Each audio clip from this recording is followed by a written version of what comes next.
What's going on, guys? Indy here with Ultimate 2 Reviews. We're going to do a GMC or a GM 6L90 6-speed transmission. We're doing the pan drop procedure today. So a couple things before we get started here. I put my truck up on a little bit of blocks here. My truck is actually pretty tall as it is already, but this gives me another extra 2.5, 3 inches of lift here.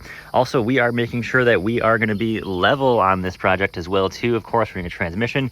You want to get that fluid as accurate as possible. You don't want to underfill, and you definitely don't want to overfill your transmission. All right, so what you're going to need too is I printed off the GM transmission fluid level and condition check. This is going to be important at the end.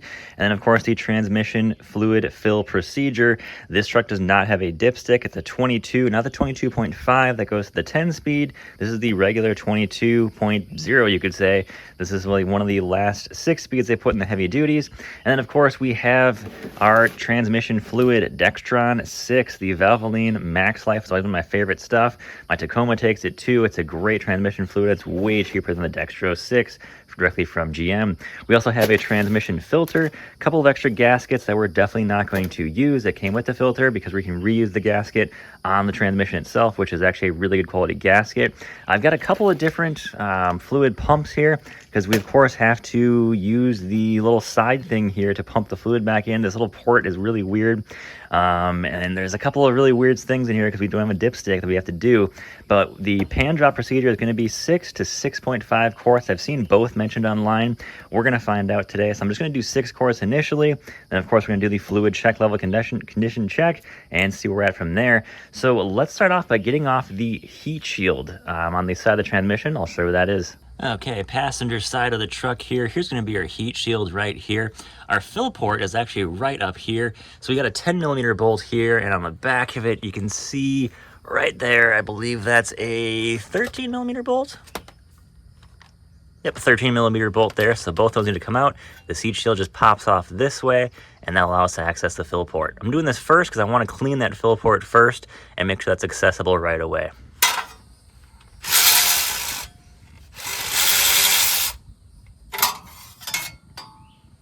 All right, well, no way I can get my camera up in there to show you exactly where it is, but so heat shield is right here. That's what that 10 millimeter bolt was, but right here is going to be your fill port. You can see that kind of outline right here in the casing. Right there's your fill port. It just pops up there. Make sure we clean that area really nicely before I take this transmission out or the pan out. And then, of course, we're going to make sure that's nice and clean, ready to go for new fluid.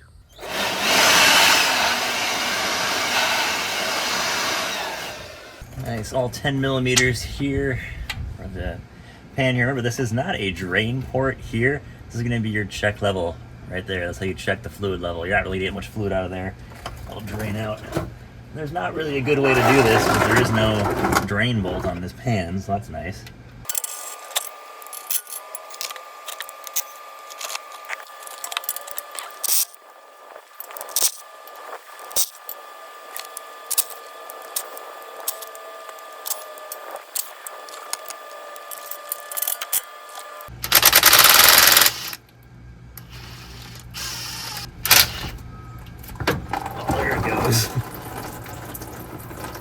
It's not too bad, actually. Just a dark red. About what I expected. I'm doing it at 44,000 miles.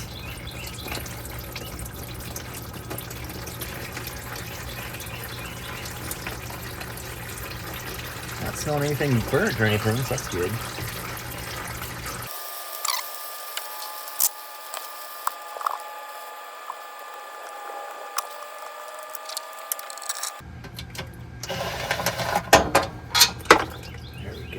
Of course, I dropped one of the bowls in the pan. Oh,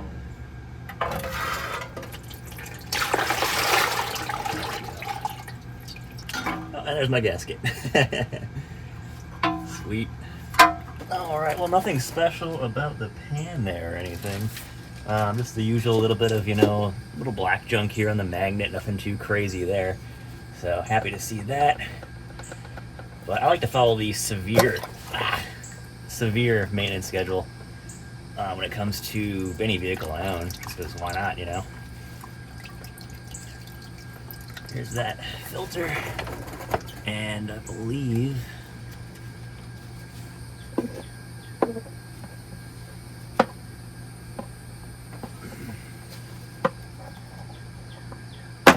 There we go. Yeah, there we go. Gasket looks good up there. It's rock solid in there. We can get this pan back on and should be able to start refilling. Not too bad, actually. And now if you're wondering, the exhaust did really not get in the way at all, which I'm actually really happy. Some people are saying it does, but I don't know. From the one YouTube video I saw that was on of someone else doing this, it was definitely not in the way. So, also these gaskets are nice. They got the nice little tabs in there. They stay aligned. I did my Tacoma, and geez, that was a hard one to do. The gasket did not want to stay in place. Get 2 bolts into here. Funny, I was joking about like trying to get a cord or 2 in here before, like while I was putting this back up, and I'm like, you know, that might be easy. And I'm looking at it now with it empty. I'm like, nah, it's this is a dumb idea. So did not do that.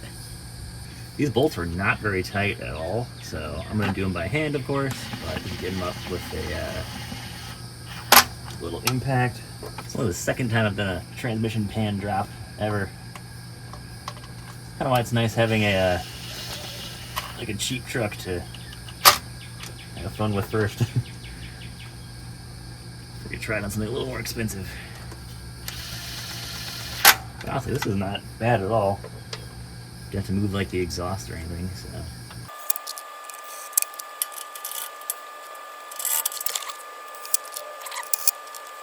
From what I read online, I think it seems like when these transmissions break in, the filters eventually get clogged. And it causes issues later on if you don't service the transmissions on these. Which honestly at this point, it's not that bad to service this transmission. I'm not complaining so far. Well, if we get to the fluid fill part, that might be tricky. But we'll find out. ATF is thinner than gear oil, so. Alright, bolts are on. Let's get these things torqued. These are definitely not all torqued. When I pop this thing open, some of them are loose, some of them are tighter.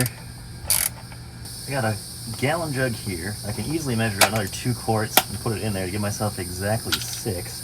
And I don't have one of those nice 5-quart things. 5-quart little pumps here. So I got this 1-quart one here, which should do the trick.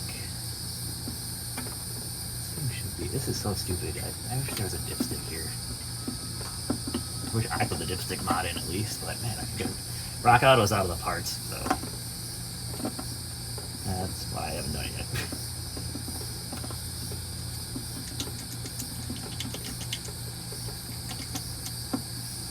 Does this work? Does this work? Is this easy? Oh my god! Okay, I'm actually quite happy on this one, and I can look at the side amount here too. I'm doing this. Nice.